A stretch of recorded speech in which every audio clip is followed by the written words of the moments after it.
अस्सलाम वालेकुम दोस्तों, स्वागत है आपका हमारे यूट्यूब चैनल पर। दोस्तों, आज हम इस वीडियो में जानेंगे कि ईद उल अज़हा की नमाज का मुकम्मल तरीका। उससे पहले अगर आप लोग मेरे चैनल पर नए हैं तो प्लीज़ चैनल को सब्सक्राइब ज़रूर कर लें। वीडियो पसंद आए तो प्लीज़ लाइक करें, कमेंट करें और शेयर ज़रूर करें। तो ईद उल अज़हा की नमाज का तरीका जानने से पहले हम यह जान लेते हैं कि ईद उल अज़हा की नमाज किस किस पर वाजिब है, किस किस पर फ़र्ज है, किस किस को पढ़ना चाहिए। तो हम यह जान लेते हैं। तो हमारे नबी आका सल्लल्लाहु ताला अलैहि वसल्लम फरमाते हैं कि ईद उल अज़हा की नमाज सिर्फ़ और सिर्फ मर्द मुसलमानों पर वाजिब है, यानी औरतें ईद उल अज़हा की नमाज नहीं पढ़ सकती हैं। ना तो ईद उल अज़हा की और ना ही ईद उल फित्र की नमाज औरतें अदा कर सकती हैं। अगर मेरी बहनें ईद उल अज़हा और ईद उल फितर के दिन नमाज अदा करना चाहती हैं तो वो घर पर रहकर सिर्फ़ और सिर्फ 2 रकात नमाज या 4 रकात नमाज नफिल या फिर शुक्राने की अदा कर सकती हैं और अपने घर व अपने खैर व बरकत के लिए दुआएं अल्लाह तबारक व तआला से कर सकती हैं।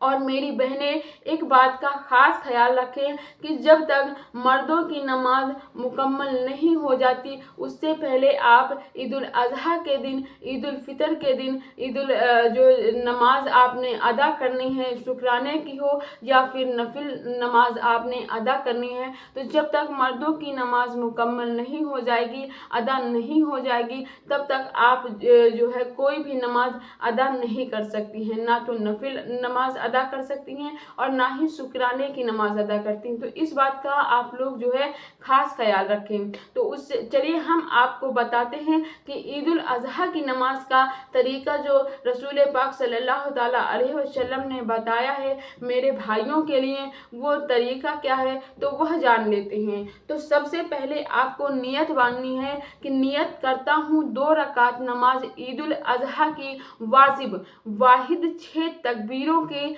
पीछे खड़े इस इमाम के वास्ते अल्लाह तबारक व तआला के मुँह मेरा काबे शरीफ की तरफ अल्लाहु अकबर।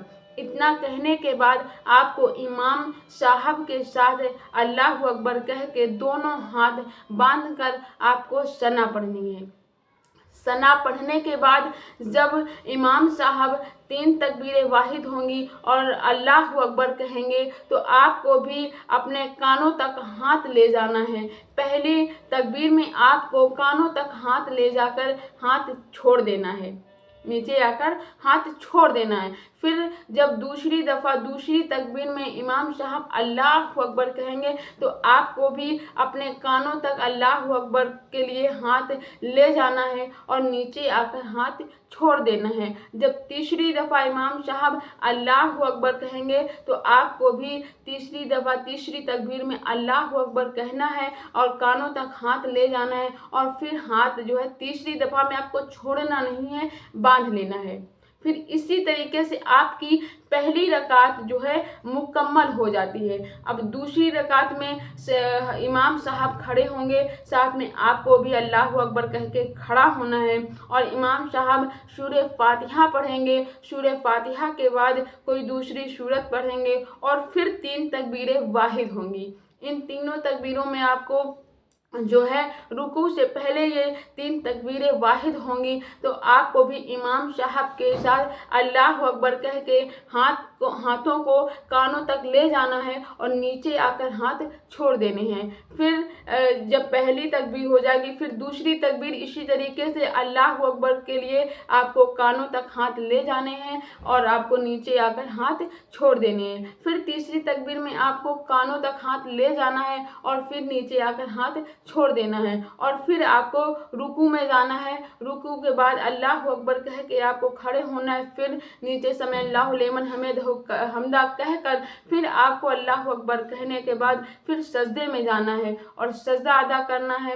फिर सजदे अदा करने के बाद अत्तहियात पढ़ना है, दुरूद इब्राहिमी पढ़ना है, सलाम पढ़ना है और फिर दुआएं करना है।